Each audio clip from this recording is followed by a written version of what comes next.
Good afternoon बच्चों ये revision lesson है और हम लोग फिर से यू स्टार्ट डाइंग स्लोली इस पोएम को देख रहे हैं। इसके कुछ सिंपल से जनरल टाइप के क्वेश्चन आंसर्स आ सकते हैं जो आपके बुक में नहीं दिए हैं, इसीलिए वो क्वेश्चन आंसर्स मैंने लिए हैं।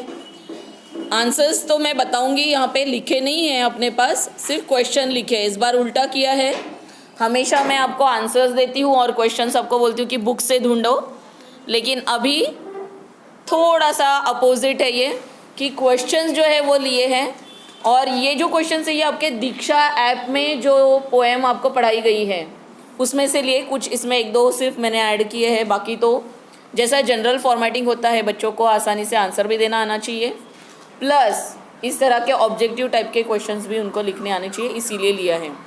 बाकी जो मार्जिनल क्वेश्चन है आपके पोएम में और इंग्लिश वर्कशॉप के जो क्वेश्चन हैं वो फर्स्ट क्वेश्चन, थर्ड, उसके बाद में फिफ्थ, सिक्स्थ, एट्थ और नाइन्थ एंड टेंथ ये क्वेश्चंस करना नेसेसरी है। वो मैंने जब आपका पोएम लिया था तो समझाया था, ज़रूरत पड़े तो रिवीजन लेसन लेते वक्त वो भी फिर से समझा दूंगी। तो अभी हम लोग जो क्वेश्चन पे है वो आपको सामने दिख रहा है, very easy question. Match the adjectives, adjectives match करना है। तो ऑफ कोर्स मैच वाला क्वेश्चन कैसा करना है अब आप लोगों को बहुत अच्छे से आइडिया आ गया है। ए टाइप का जो है कॉलम पूरा पढ़ेंगे, फिर बी टाइप जो आपको लग रहा है पहले समझ में आता है कि ये इसका आंसर है वो आप टिक लगा देंगे या छोटा सा पेंसिल से मार्क कर देंगे। जो नहीं समझ में आता है वो हमें पोएम से ढूंढना है। तो यहाँ पे पाथ्स, कलर्स, इमोशंस और एडवाइस, और बी में है डिफरेंट, टर्ब्यूलेंट, सेंसिबल और सेम। तो मैं कोशिश करती हूँ ढूंढने की। सेकेंड थर्ड स्टैंजा में मेरे ख्याल से पाथ और कलर ये वर्ड है, थर्ड स्टैंजा में है मेरे ख्याल से, क्योंकि ये पोएम मैंने बहुत बार पढ़ी है। तो directly we are going to take the third stanza of the poem. If you become a slave of your habits, walking every day on the same paths, एक मिल गया मुझको पाथ्स का same. If you do not change your routine, if you do not wear different colours, मुझे दूसरा भी मिल गया क्योंकि मैंने पहले पढ़ लिया था तो मुझे पता है वो वर्ड्स कौन से हैं, तो डिफरेंट कलर्स। अब आगे बढ़ते हैं, कौन से दो ढूंढने अभी, इमोशंस और एडवाइस। देखते हैं। और you do not speak to those you don't know, you start dying slowly. If you avoid to feel passion and their turbulent emotions, I think एक इमोशन का टर्ब्यूलेंट मिल गया। अब नेक्स्ट पढ़ने की ज़रूरत ही नहीं क्योंकि चार ही दिए, तो एडवाइस के लिए सेंसिबल है। फिर भी मैं सही हूँ क्या वो देखने के लिए मैं पोएम में देखूँगी, तो मुझे लास्ट लाइन में सेंसिबल एडवाइस ये मिला। आपकी पोएम की लास्ट लाइन में सेंसिबल एडवाइस मिला। आप अक्सर जब भी इंग्लिश के क्वेश्चन आंसर्स करते हो स्टैंजा या पैराग्राफ सामने रखेंगे, क्योंकि आपको एग्ज़ाम में भी ये आता है, तो आपको हैबिट करने के लिए ही हम ये क्वेश्चन आंसर्स ले रहे हैं। तो अक्सर आपके सारे क्वेश्चन आंसर्स आपको कहाँ से मिलते हैं, आपके पैराग्राफ से या आपके पोएम के स्टैंजाज से। सिर्फ एक पर्सनल रिस्पॉन्स क्वेश्चन जो होता है, जो पैराग्राफ्स में होता है, वही सिर्फ आपको अपने हिसाब से लिखना है, लेकिन उसकी आइडिया भी आपको वो जो पैराग्राफ रहता है उसी में रहती है। ओके तो इसलिए उस पैराग्राफ को ध्यान से पढ़ना है, इसलिए लेसन्स और पोएम्स पढ़ने की आदत रखिए। So I think we have done. अब मैं उसके आंसर्स कैसे लिखूंगी, पहले नीचे लिखूंगी ए, पाथ्स, एरो करूंगी, पाथ्स के सामने लिखूंगी सेम। फिर बी लिखूंगी कलर्स, एरो करके उसका आंसर लिखूंगी डिफरेंट, है ना। इस तरह से इमोशंस के लिए टर्ब्यूलेंट और एडवाइस के लिए सेंसिबल। इसी तरह से आपको एग्जाम में भी लिखना है। आपको एरोज लगाने नहीं है एग्जाम में, पहले क्वेश्चन का वर्ड लिखना है, मतलब ए कॉलम, फिर उसके सामने उसका आंसर लिखना है एरो बना के, ठीक है। छोटे छोटे एरोज करना है, बहुत ज़्यादा लंबे करने की ज़रूरत नहीं, टाइम वेस्ट नहीं होना है। सेकेंड क्वेश्चन पे आते हैं बच्चों। Choose the correct figure of speech in the first stanza. तो मेटाफर और सिमिली यानी एक के साथ दूसरा कंपेयर होता है, ठीक है। तो यहाँ पे जो फर्स्ट स्टैंजा है, जब हम लोगों ने पोएम देखी थी तो हमने देखा था कि वहाँ पे बहुत सारे वर्ड्स जो है वो रिपीट हुए हैं या लाइंस भी रिपीट होती है। इफ़ यू डू नॉट, ये सारे जो वर्ड्स है ये रिपीट हुए हैं। तो यहाँ पे आप लोगों को फिगर ऑफ स्पीच कौन सा मिलना चाहिए, रिपीटेशन, तो repetition will be the figure of speech. तो आप लोग अपने आंसर्स करेक्टली लिख लेंगे घर में। गेस द मीनिंग, अब आपको मीनिंग ढूंढने हैं। 3 वर्ड्स दिए हैं, फ्रेज दी है 2 और 1 वर्ड है। डाइंग स्लोली, सेल्फ एस्टीम और अप्रिशिएट, इसका मीनिंग क्या होता है? तो डाइंग स्लोली यानी सेल्फ रिस्पेक्ट हुआ क्या? लग नहीं रहा है कि मैच हो रहा है। Losing hope of a happy life, losing hope of a life यानी जीवन का लूज करना होप कि नहीं अब मैं नहीं जी सकता, तो इसी का मतलब है you are starting dying slowly. So losing hope of a life, ये डाइंग स्लोली का आंसर है। तो आप नंबर 1 लिखेंगे डाइंग स्लोली, एरो करके या डैश करके लिखेंगे उसका answer losing hope of a happy life. तो डाइंग स्लोली का मतलब जब हमने पोएम भी देखी थी तो डायरेक्टली मर जाना नहीं। अगर आपने नहीं पढ़ा आज अच्छा नया, या 2 साल 3 साल 4 साल नहीं पढ़ा आपने नया, तो आप 5वें साल में मर जाओगे क्या? It's not like that. But क्योंकि आपके पास नया नॉलेज नहीं है तो आपके पास कॉन्फिडेंस भी नहीं आएगा। कॉन्फिडेंस नहीं आएगा तो बहुत सारे काम करने में आप झिझकोगे, हिचकिचाओगे, डर लगेगा, और एक प्रकार से डर यानी मौत है। ऐसा हमारे राइटर को या पोएट को समझाना है हमें। इसीलिए नया नया पढ़ते रहेंगे तो नया नॉलेज मिलेगा, और नॉलेज मिलने से आप कॉन्फिडेंटली दुनिया में बातचीत कर पाओगे, खड़े हो पाओगे, आ जा पाओगे। समझ में आया? तो इसलिए स्टार्ट डाइंग स्लोली का मतलब क्या हुआ? That you are losing the hope of your life. आगे बढ़ते हैं। Self esteem, self respect, very easy. Self respect रहना बहुत ज़रूरी है। आत्मसम्मान, अगर हमें आत्मसम्मान नहीं है तो हमारा कोई भी दूसरा व्यक्ति सम्मान नहीं करेगा। एप्रिशिएट यानी किसी को पसंद करना, किसी के कामों को सराहना, दैट इज़ कॉल्ड एप्रिशिएटिंग। तो यहाँ पे अप्रिशिएट के लिए दिया है अवेयर ऑफ समथिंग। अब आप किसी को अप्रिशिएट तब करोगे ना जब आपको किसी चीज़ के बारे में पता है। फॉर एग्जांपल अभी हम लोग देखते हैं, रिसेंट हमारा उदाहरण चल रहा है कृषि आंदोलन। इट्स अ वेरी वास्ट आंदोलन और बहुत ज़्यादा दिन हो चुके हैं।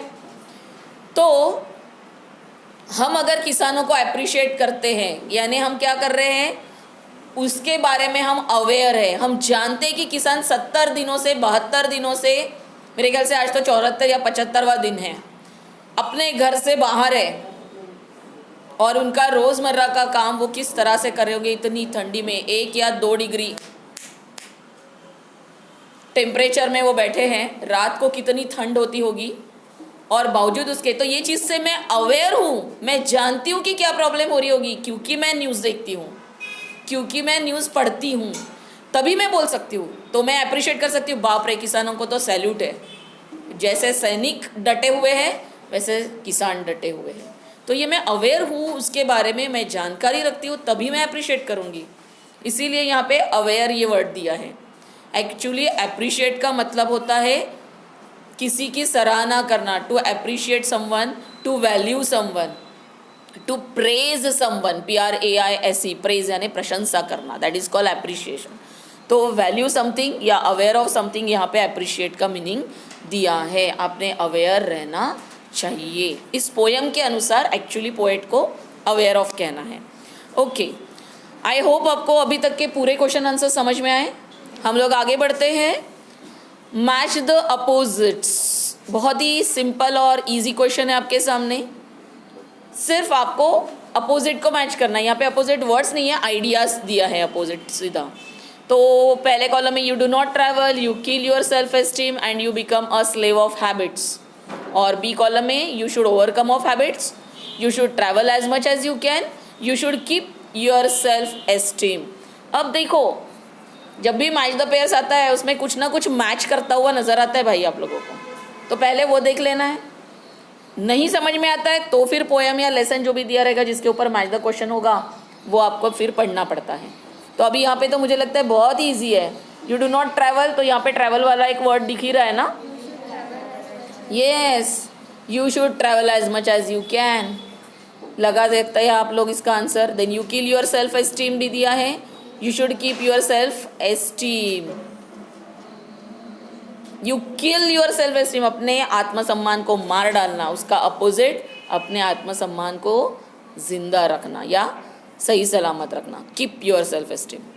You become a slave of habits, अपने आदतों के गुलाम बनना, उसकी जगह पे you should overcome of habits, आपकी हैबिट्स से को आपको ओवरकम करना है, नहीं जीतना है।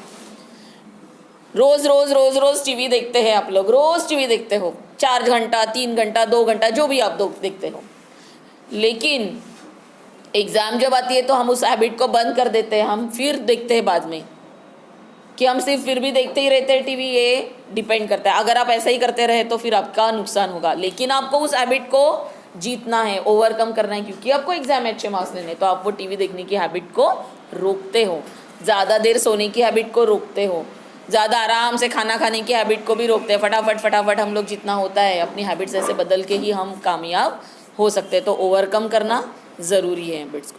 तो ये था हमारा अपोजिट्स मैच करना, बहुत ईजी था, बिल्कुल 2 में से 2 मिलते ही है। 5 में से 5 पोएम के लिए और 5 में से 5 अप्रिसिएशन के लिए आपको लेना ही है 10 मार्क्स का। पोएम का क्वेश्चन का कहीं पे भी आपको मार्क यहाँ वहाँ नहीं जाना चाहिए। नेक्स्ट है and the last one is of course, what is it that makes life worth of living. जो जीवन को वर्दी बनाता है, योग्य बनाता है, ऐसा इनमें से कौन सी चीज़ें हैं आपको चूज़ करना है, चॉइस करना है और उसका आंसर लिखना है। सो रीडिंग से आपकी लाइफ वर्दी बनेगी, अच्छी बनेगी, योग्य बनेगी, आपको समझ में आएगा। ट्रैवलिंग से बनेगी क्योंकि आपको एक्सपीरियंस आएगा कैसे देश में किस तरह के लोग रहते हैं। जैसे अभी उत्तराखंड की त्रासदी हुई है, आप सभी लोग अवगत है कि किस तरह से वो ग्लेशियर फटा और वो अपने साथ कितना ज़्यादा पानी विथ दैट मलबा लेके आया, और उस टनल के अंदर जो लोग काम कर रहे थे वो किस तरह से फंसे। आज तीसरा दिन है और शायद अभी भी वो ज़िंदा है। तो ये किस तरह की प्रॉब्लम हो सकती है। तो ये जब आप वहाँ पे जाओगे उत्तराखंड में कभी, तो आपको दिखाया जाएगा कि ये ऐसा हुआ था, आपका नॉलेज और ज़्यादा बढ़ेगा। वैसे आप तो ये मोबाइल वगैरह की मदद से तो बहुत कुछ अपने को लाइवली दिख जाता है, समझ में आ सकता है अपने को, पर फिर भी वहाँ जाकर देखना और उन चीज़ों का अनुभव करना, इससे आपका सचमुच नॉलेज बढ़ता है। तो travelling is very important. Then killing self esteem, इससे आपका लाइफ वर्दी बनेगा नहीं, तो ये चॉइस में अपने नहीं है, रीडिंग है, ट्रैवलिंग है। एप्रिशिएटिंग योर सेल्फ, अपने आप को समझना, अपने आप की तारीफ करना, अपने बारे में एक अच्छी राय बना के रखना, तो आपका सेल्फ एस्टीम, सेल्फ कॉन्फिडेंस रहता है ना। तो ये एक होना चाहिए।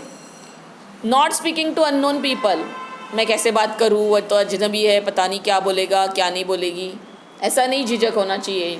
फ्रीली आपने बात करनी आनी चाहिए। अगर आपको कुछ प्रॉब्लम है तो आप ज़रूर पूछिए सामने वाले को, जा के बिना वजह बात नहीं करना है किसी से भी। रोड से जा रहे तो किसी भी अजनबी को पकड़ के मैडम नहीं बोला था, हिम्मत रखनी है, not like that. But if you have any problem and if there is someone unknown to you, you should go and ask the help, okay? और ऑफ कोर्स बोलने का भी तरीका हमको अच्छा आना चाहिए। तो ये भी एक नॉट स्पीकिंग कैंसिल हो जाएगा, बोलना आना चाहिए ना आप लोगों को सभी से। तो killing self esteem, not speaking to unknown people, ये 2 चीज़ें नहीं लिखनी है। एंड ओवरकम ऑफ हैबिट्स, अपनी आदतों से बाज आना बहुत ज़रूरी है, अपने आदतों का गुलाम नहीं बनना है। तो हमारे आंसर में चॉइसेस हमारी है reading, travelling, appreciating your self, overcome of habits. 4 चीज़ें हमको चूज़ करके लिखनी है। आई होप आपको क्वेश्चन आंसर समझ में आए होंगे। So have a good day and write them in your note.